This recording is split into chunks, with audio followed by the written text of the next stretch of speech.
নবী গো, বড় জ্বালা এই বুকে, আপনারে সালাম দিতে পারি না শান্তি মতো।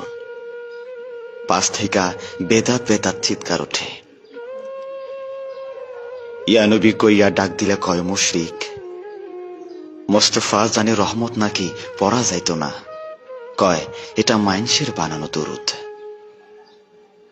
কিন্তু আমি শুনছি শরফুদ্দিন বুসরিও একটা দরুদ বানাইছিলেন, মাওলায়া সাল্লি ওয়া সাল্লিম দিয়া শুরু।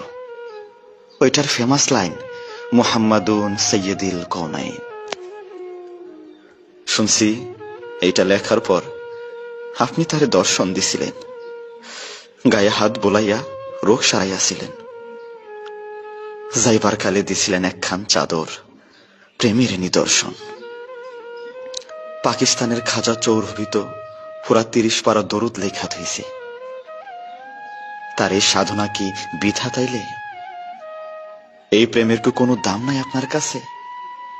না থাকলে আরবি না পারা লোক কেমনে আরবিতে এই কাম করলো? কোথাও যেন গোল পাইকা গেছে, কি একটা যেন হইছে আপনার উম্মতের মাঝে।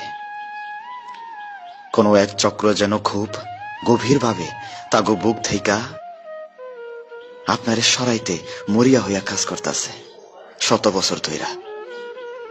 কারণ চেতনা থেকে আপনি সইরা গেলেই মুসলমানিত্ব সইরা যায়। আপনার অনুভবের অনুপস্থিতি আর ইসলামের অনুপস্থিতি যে সমান্তরাল। আপনি না থাকলে যে ইসলামটাই অশ্বডিম্ব হইয়া যায়, অশ্বডিম্ব হইয়া যায়।